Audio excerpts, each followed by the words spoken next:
بسبب برطمان المخلل. جوزي رنني علقة موت وبهدلني ورماني بره، ومن ساعتها وانا مش عارفه اعمل ايه ولا اروح فين. فياريت تسمعوا مشكلتي للنهايه وتقولوا لي اتصرف ازاي. ودي المشكله اللي معانا النهارده. يلا بينا نعرف ايه اللي حصل ونشوف حل مع بعض للمشكله، لكن مش قبل ما نصلي على الرسول عليه افضل الصلاه والسلام في الكومنتات تحت. وصاحبه مشكله النهارده بتحكي وبتقول: انا عمري 30 سنه، والدتي اليوم اللي انا اتولدت فيه والدي طلقها. عشان ايه؟ جيت بنت، واهله قالوا له بنت ايه دي، طلقها على طول. وعشان امي واهلها ناس غلابه طلقها ورماها. وبعدها امي ما كانتش عارفه تعمل ايه، اضطرت ان هي تنزل تشتغل في البيوت، وكانت بتاخدني معاها كل بيت بتروح. هي يعتبر متربيه بيوت الناس، لحد ما ربنا كرم امي ورزقها بواحده ست عرفت ظروفها، كانت طيبه جدا وجدعه جدا. وطبعا فضلت تساعد امي كتير لحد ما امي بدات ان هي تبطل تتلطم من كل بيت شويه، وبقت بتخدم الست دي بس. طبعا عدت السنين واحنا بنساعد الست دي، وانا كبرت والست دي عيالها كبروا واتجوزوا وجوزها توفى، ووالدتي طبعا كبرت في السن وما بقتش تقدر تخدمها. انا اللي مسكت المسؤوليه بعد امي وريحتها على الاخر، وبقيت بجيب الطلبات للست دي وكل حاجه بعملها لها. ففي مره وانا بجيب الطلبات ليها من المنطقه بتاعتها، كان في واحد رخم كده في الراحه وجاي يقعد يضايقني، كان ميكانيكي في الشارع. لدرجه قلت له بقول لك ايه، انت لو حاولت تضايقني التاني انا هفرج عليك الناس، ابعد عني بقى. لقيته في مره من بجاحته جاي بيخبط علينا وعند الست اللي انا شغاله عندها. قلت له ده انت بجح بقى. وساعتها لقيته جاي يتقدم لي، هو قعد مع الست، والست عرفت ظروفه وساعتها قالت لي وافقي عليه يا بنتي، شكله ابن حلال. وساعتها شرطت عليه لما اتخطبنا ان انا هفضل ازور الست دي. هو قال لي وماله، لكن بشرط ما تاخديش منها فلوس خالص. قلت له ماشي موافقه. هو عدى سنه على جوازنا وخلفت ولد، وبعديها والدتي توفت، وبعدها حسيت ان انا مقطوعه من شجره، ما عادش ليا اي حد خالص. وكنت طبعا على طول بزور الست دي وبروح لها، لكن ما كنتش باخد منها فلوس لان كان جوزي شارط عليا حاجه زي كده. وبعديها ربنا رزقني وجبت بنوته تانية. وطبعا جوزي اتغير والمسؤوليه كبرت علينا، وبقى تصرفاته غريبه وطول الوقت نازل فيا ضرب وشتيمه وبهدله. طبعا ساعتها بعد ما خلفت البنت دي بفتره كنت تعبانه ورحت اكشف، لقيت نفسي حامل للمره التالتة. قلت يا ربي هو ده وقته، ما كنتش عارفه اعمل ايه. وقلت خلاص ده بقى، ده رزق من عند ربنا. هو ساعتها قلت لجوزي انا هروح للست اللي انا بروح لها دي. قال لي وماله يا حبيبتي، روحي لها، بس بقول لك ايه، ما ترجعيش من عندها غير معاكي فلوس.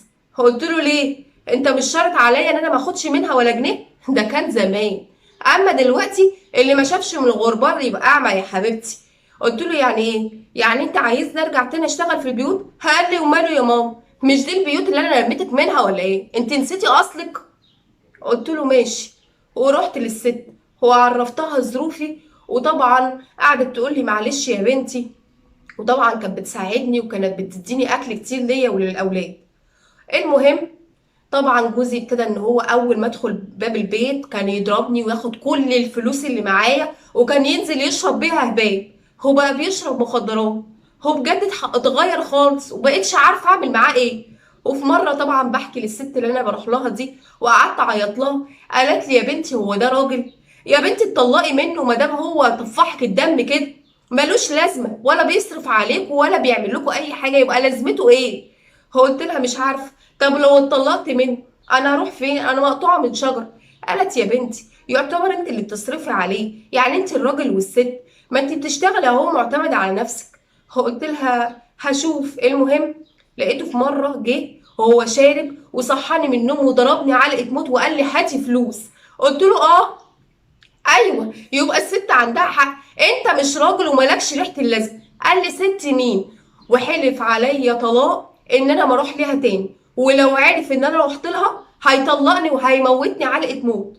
فمن ساعتها ما عدتش بروح. وفي مره وانا قاعده انا والعيال لقيت الباب بيخبط عليا، قمت افتح اشوف مين، لقيت الست اللي انا بقول لكم عليها دي هي اللي بتخبط. وساعتها قلت لها اتفضلي يا حاج، اتفضلي.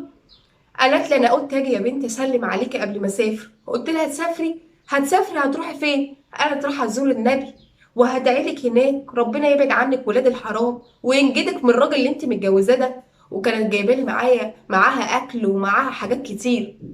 ولقيتها في الاخر بتقول لي خدي برطمان المخلل ده، انا كنت عاملاه ليا لكن ما يغلاش عليكي يا حبيبتي، اوعي تنسي تاكلي من البرطمان ده. قلت لها ربنا يخليكي ليا يا حاج وما يحرمنيش منك، يا ريت تدعي لي هناك ربنا ينجدني من اللي انا فيه ده ان شاء الله يا حبيبتي. طبعا جوزي جه وهي لسه خارجه من باب الشقه وشافها، واول ما دخل دب معايا حته دين خناقه ومسكني ضربني وقال لي ايه اللي جاب الست دي هنا، ايه اللي جاب خربت البيوت دي هنا، ما تخليهاش تدخل هنا تاني. قلت له مش هتدخل خلاص، ده هي جايه تسلم عليا عشان مسافره، حرام عليك بقى. وراح رامي الاكل اللي كنا بناكله انا والاولاد على الارض، هو ما كلناش منه حاجه. وشويه وانا قاعده في اوضتي بعيط لقيت ابني داخل عليا وبيقول لي خدي يا امي افتحي لي برطمان المخلل ده انا جعان قوي وعايز اكل. قلت له يا حبيبي ده مخلل، هتاكل مخلل؟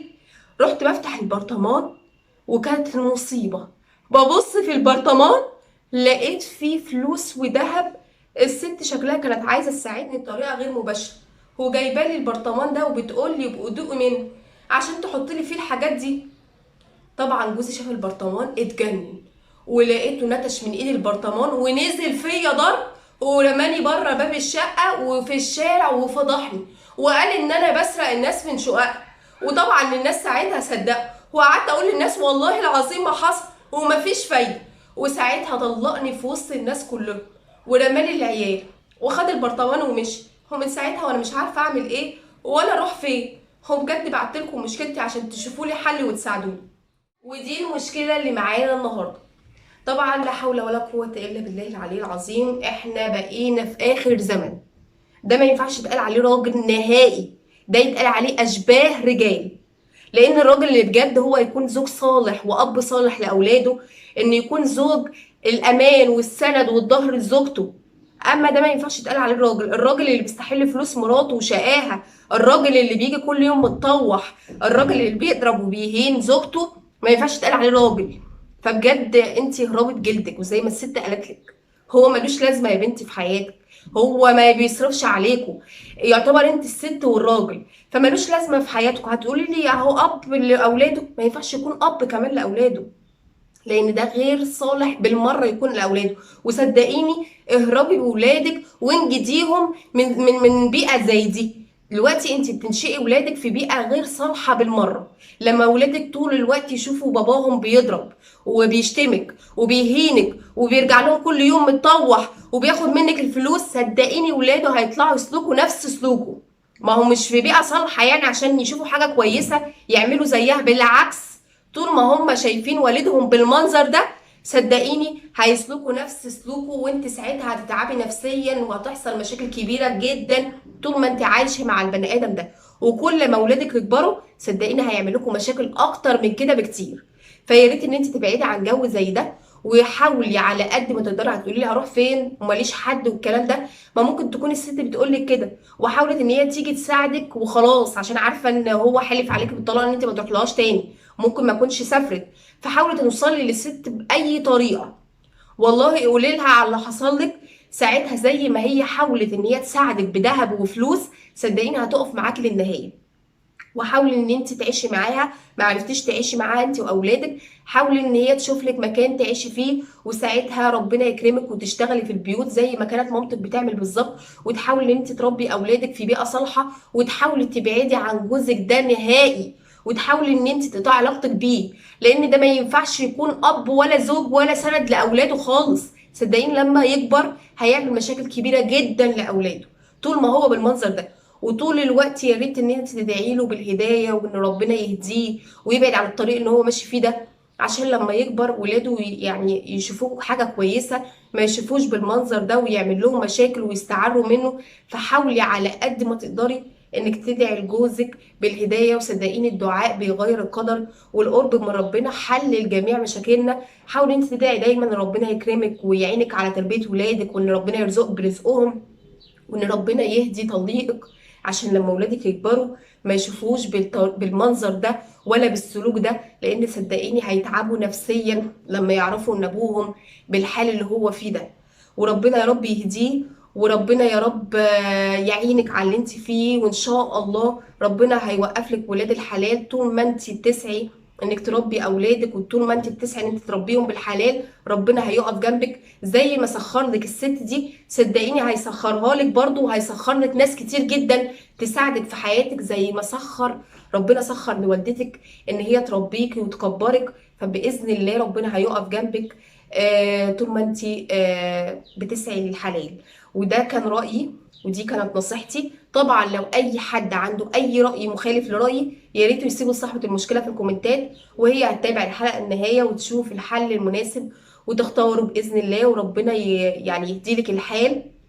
وطبعا دي كانت فضفضه النهارده. ولو اي حد عنده اي مشكله يرسل لينا على رسائل الصفحه ويبعت لنا المشكله، وان شاء الله هننزلها باسرع وقت. وكل عام وكل حضراتكم طيبين وبخير، وانتظرونا في فضفضه جديده مع آية علي، في حفظ الله ورعايته، والسلام عليكم ورحمه الله وبركاته.